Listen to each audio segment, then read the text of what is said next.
In hopes of bringing awareness, information, and overall inspiration to the future voters of Rota, over 100 students from Dr. Rita H Inos Jr. Senior High School held a Great Race Meet the Candidates Forum on October 21st, a few weeks shy of the CNMI special election to be held on November 5th.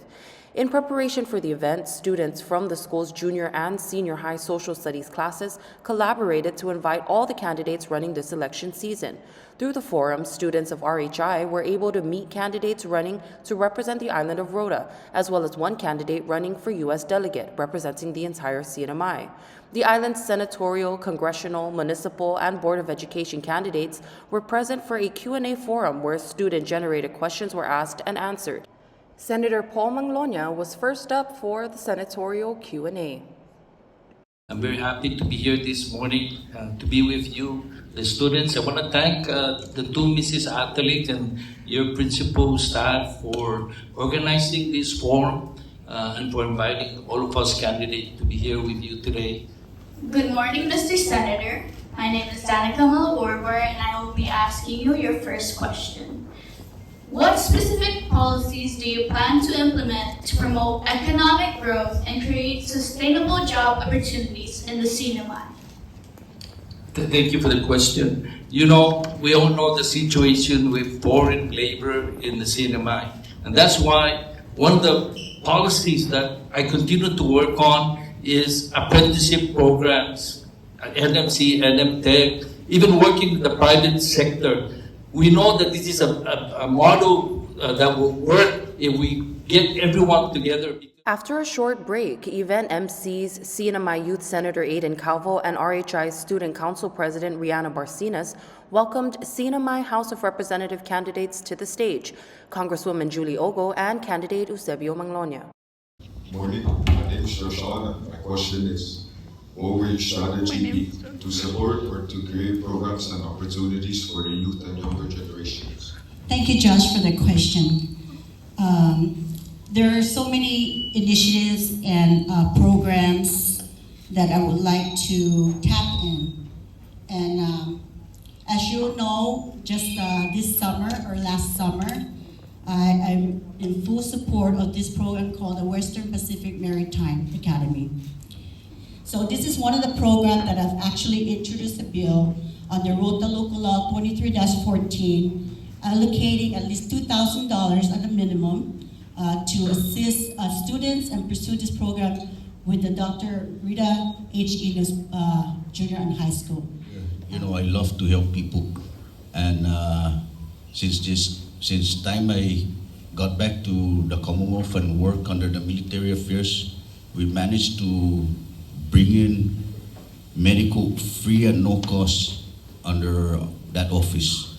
Again, the youth is our future. We need to show them more things and more opportunities in the future. Thank you very much. Following the congressional Q&A, it was Municipal Council and Board of Education candidates who took their turn on stage. BOE candidate Anthony Barcinas, Councilman Jonathan Lizama, Councilman Jim Atalik, Council candidate Tilly Taimanyao, and Council candidate Sandro Masca availed themselves to a line of hard-hitting questions. 1, Number 2, 3, 4, 5. Good morning, candidates. My name is Janelle Mejia, and I'll be giving you guys your third question. My question is, what are your top priorities for improving the community, if elected or re-elected?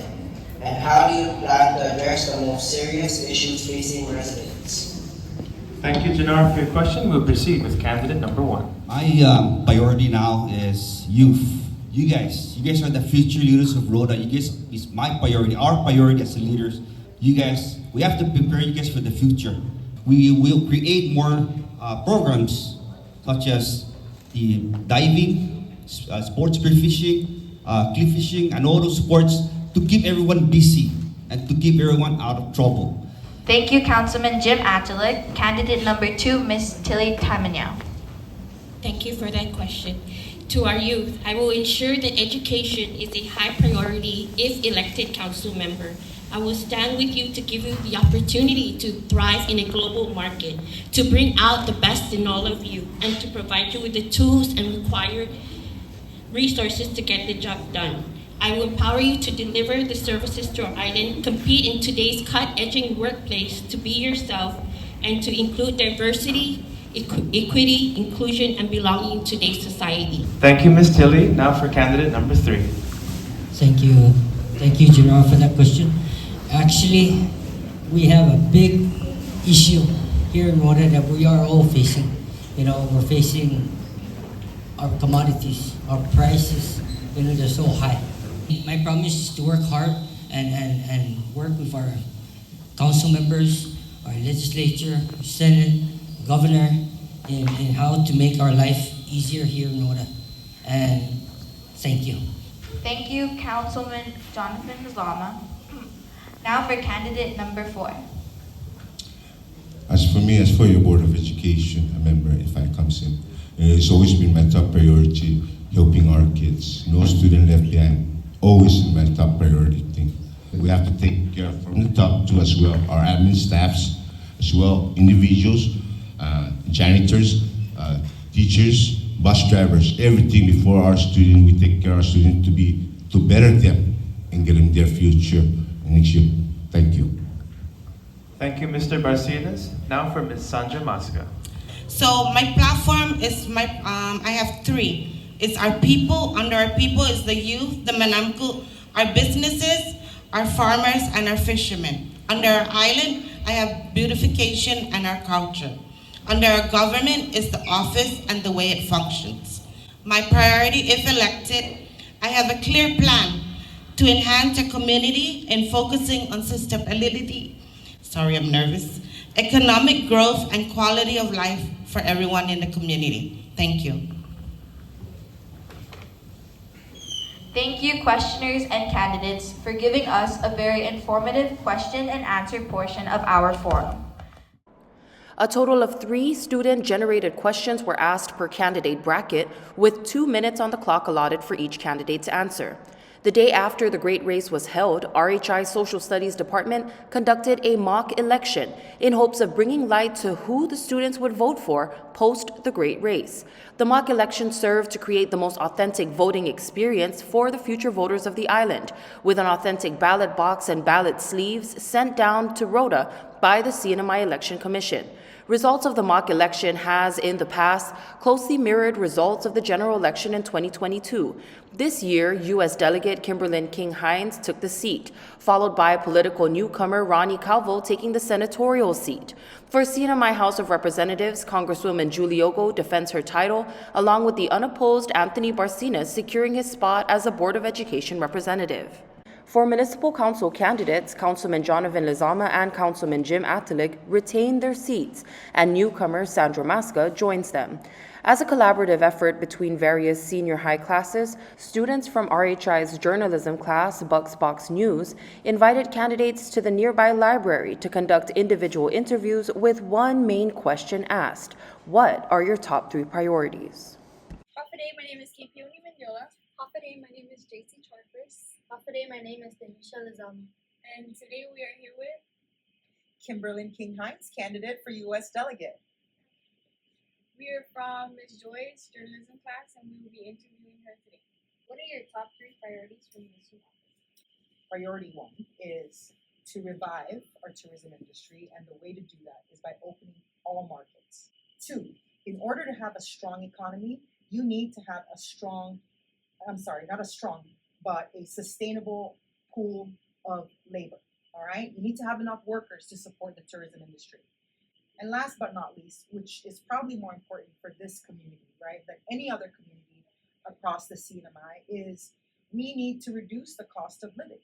And the fastest way to reduce the cost of living is by lowering utility costs. If we prioritize those 3 things, we can see our economy improve, and we can see, our ability to be economically sustainable for the long term. My name is Rita H. I'm from journalism class, and this is my teammate. My name is Ella, and my name is Denise. And we're the students from Ms. Joy's class. Okay. What are your top 3 priorities for once you're assuming the office? Yeah. Well, economy, right? So we need to open up Rota Resort. We need to work on airline issues, address the airline issues.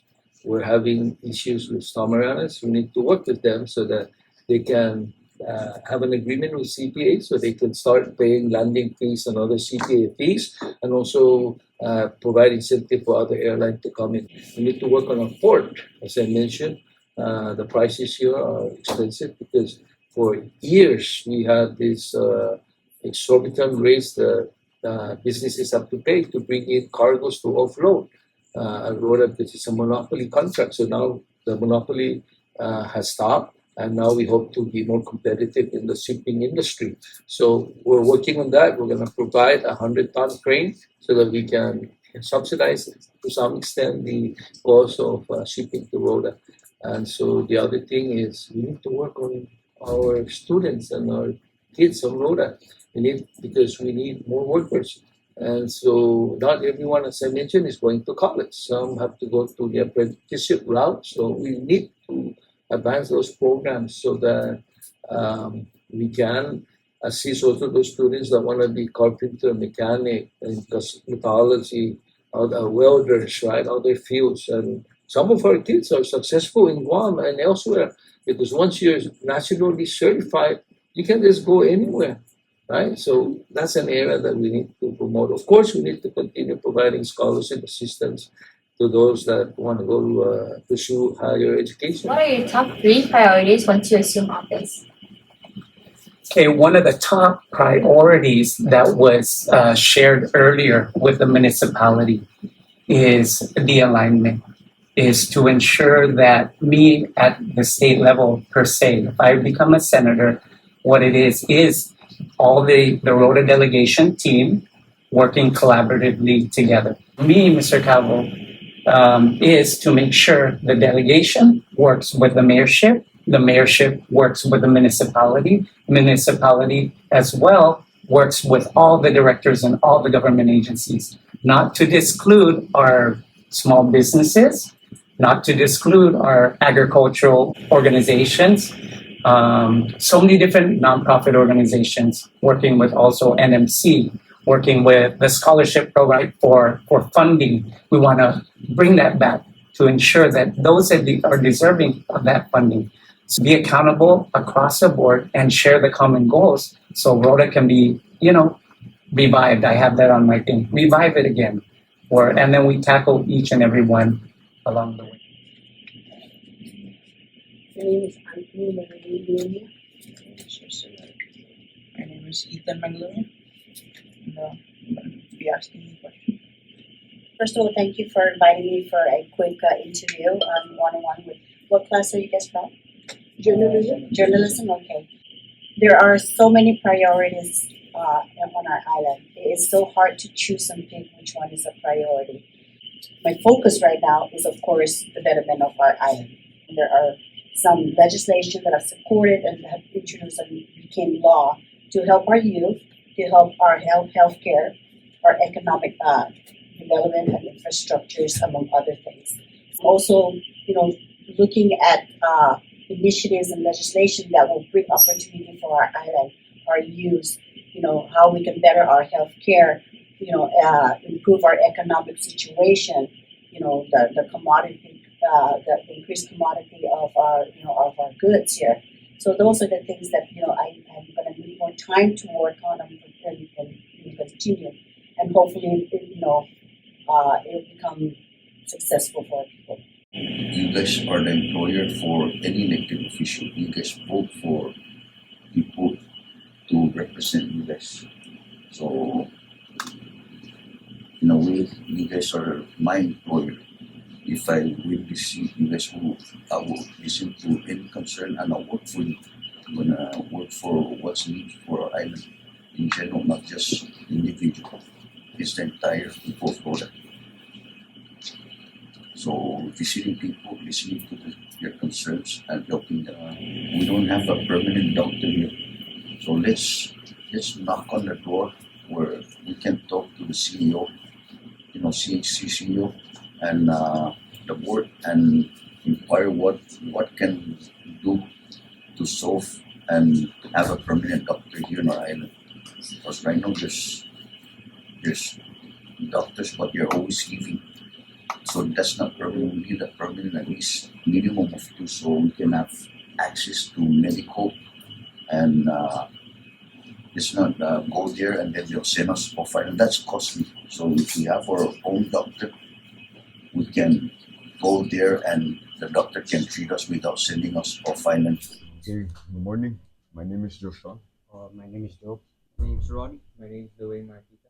Today we'll be asking some questions to Mr. Jim actually. So the first questioner will be Jerome. Can you please say a question? What are your three top priorities you have when you go into office? My three top priorities is to make sure that everyone's taken care of. Work closely with our own delegation as to addressing all these commodities that we have right now that are very high, especially our rice.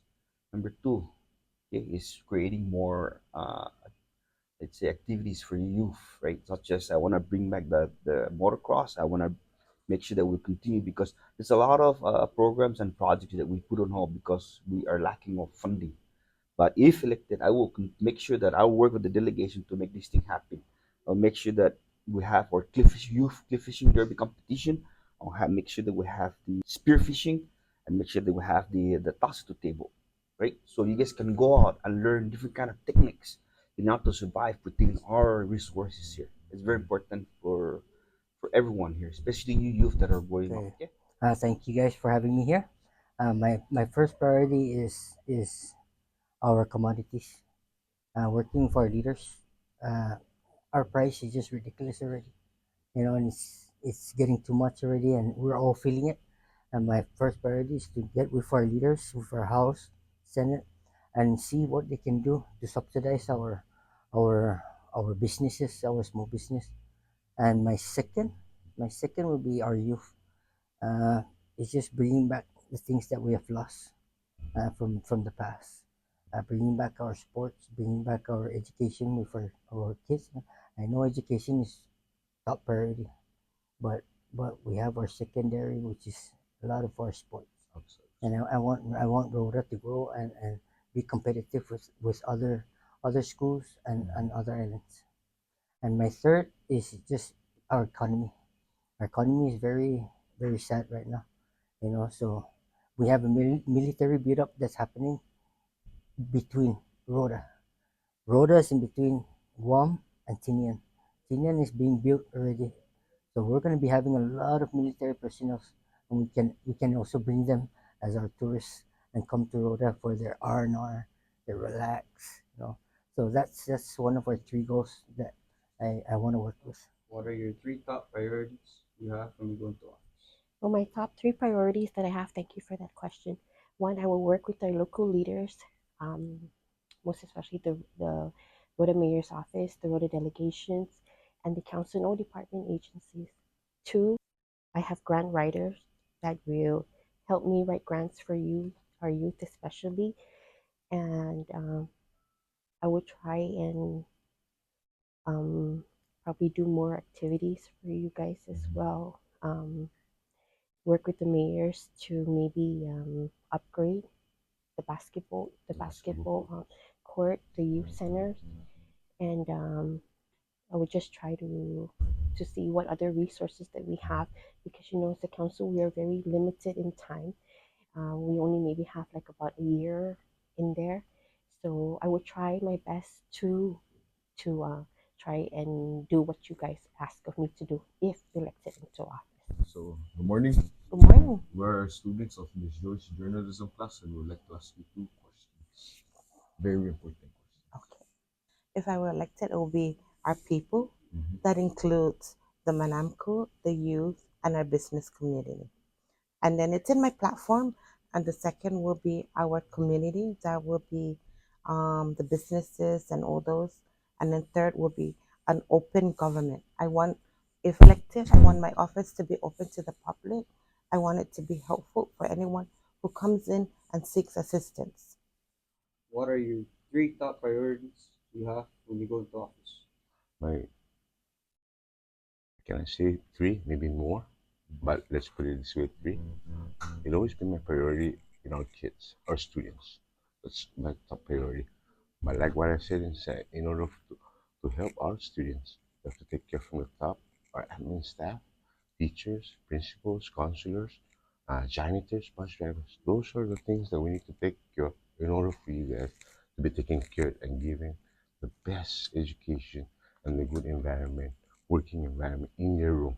So without them, the janitor, the room won't be clean. So it's not very comfortable and clean yeah. So you have to have a good learning environment in the room as well as the aircon, good condition, and as well as our teachers that have been trained, getting all their necessary what is that levels to be taught like social studies, science, whatever, in order for you guys to gain. So those are the things we need to take care of in order for you guys to have that best education for your next, going to college or what. In order to provide comprehensive coverage of the Great Race, journalism students sat down with a couple of their peers to reflect. Good morning, everyone. My name is Wynette Ogu. My name is Ellie Ogu. And today we are interviewing students about how they feel about the Great Race. Today we are here with Damian Atalik. If you were able to vote, what would be your biggest concerns for the running candidates? If I was able to vote, my biggest concern is how would they help benefit the community? How would they help benefit our economy? How would they help? How would their leadership benefit the schools, our small businesses, even our bigger businesses? How would they help the people who don't have jobs find jobs? Hello, I'm Cassidy Garces. If you were able to vote, what would be your biggest concerns for the candidates running? My biggest concern would be their determination to help our islands, because on the island of Rota, our economy is visibly failing. So it would be very nice for the candidates to help rebuild and establish a sturdy economy. Your next question is, what do you think students can gain from the Great Race? The students could gain knowledge on how this election works, as well as how our democracy works and how it is as a candidate. They would see the insights of being a candidate, like what it takes, as well as knowing what their plans are for the futures, our future. I think that students can gain motivation, insight in our futures, and inspiration to help become better leaders for our future. All right, thank you for your time and your answers. It's safe to say that the entire student-led event, from planning and preparing for the Great Race to an almost 100% candidate turnout, to receiving authentic voting poll equipment, to young journalists conducting their interviews completely on their own, and to the final compilation of hundreds of hours of footage and photos, Rota's Dr. Rita H. Inos Jr. Senior High School celebrates yet another successful Great Race and mock election this election season.